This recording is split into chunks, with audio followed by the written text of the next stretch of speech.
So just to give you a little bit of background on who I am, Elesa. I work at the Tourism Center in Grand Cache. I've been there for about 11 years now. And originally I was only going to be there for 2. So just tells you, just shows you can tell what's going to happen. Anyway, and thanks to the Hinton Library that I'm here for the 3rd time sharing my books. So how the whole thing started was, I actually don't have the first, I've done 4 books altogether now. This just kind of shows you briefly, because I've run out of the first 2 books.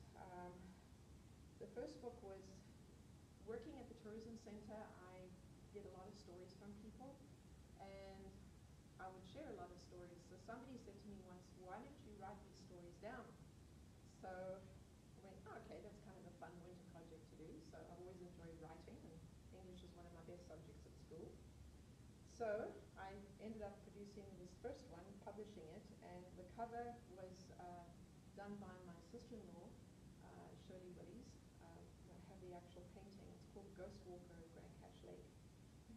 And how many of you know Bob Guest? You know Robert Guest? Yeah. So Bob Guest is a wonderful artist whose work reminds me of the Group of 7, and he's a wonderful storyteller. So Bob and his wife Myrtle, they lived in Grand Cache for probably about 25 years or so, and they now have moved to Nanaimo a couple of years ago. But he very kindly and very generously contributed some stories to my book. When he heard about my book project, he got all enthused and wanted to get involved in it. And so I thought this was a one-off. But what happened is people kept bringing me stories. So the second one was published, and the cover is the Ghost Lady, or the Grey Lady of Dunvegan. How many of you have heard of the Grey Lady of Dunvegan? Yes, you've heard of her? Yes. So Bob Guest, during the winter, he used to travel and do art workshops and classes. And one of the places he went to was Fairview. And so he claims to have seen the Grey Lady of Dunvegan 3 times on 3 separate occasions, and wasn't just on his own, he was with people. So they either were all drunk, or they were all hallucinating, or they saw something. So anyway, he did a painting, and this actually, I still have to see it, is in the permanent art exhibit in the Fairview Art Gallery. It's there, so I still want to see it. And then I thought, okay, that's it now. So then I started working on this book. These are the only 2 I have left. And this is The Dragon's Firebird, which is very close to my heart because it was written 27 years ago. And I think you were here for the last one, right? When I talked about this? No. You weren't here for this one? Okay. So again, my sister-in-law, very generously, under instructions, what I wanted, she did this painting for me.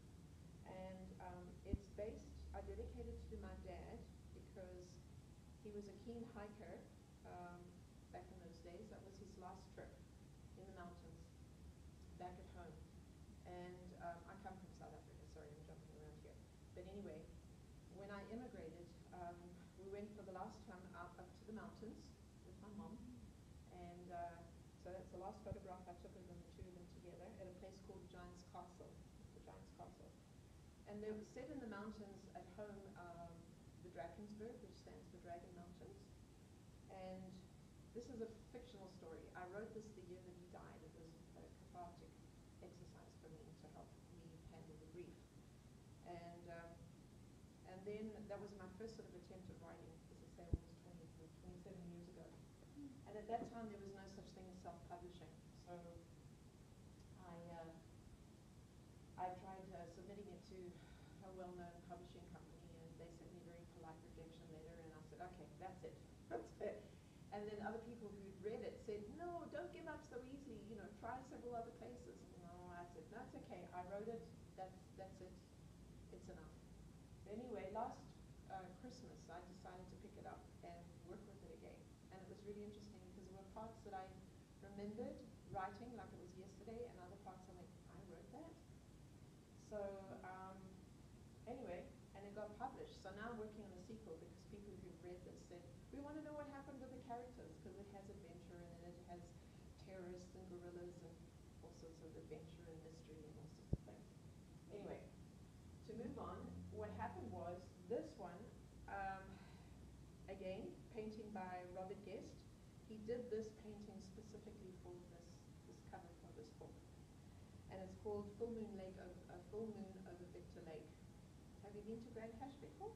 No. Okay, and you've been to Grand Cache? Yes. Yeah, of course. So what I did was, again, because people were still bringing me more stories, and more photographs, more pictures. So I took the first two books and I put them in here with extra pictures, and then I had an epilogue section. So there's a whole epilogue section there. And this came out a little bit dark, unfortunately, but it's a beauty. We've got some fantastic photographers in Grand Cache. This is done by a lady who lives near Victor Lake, and it's a full moon over Victor Lake.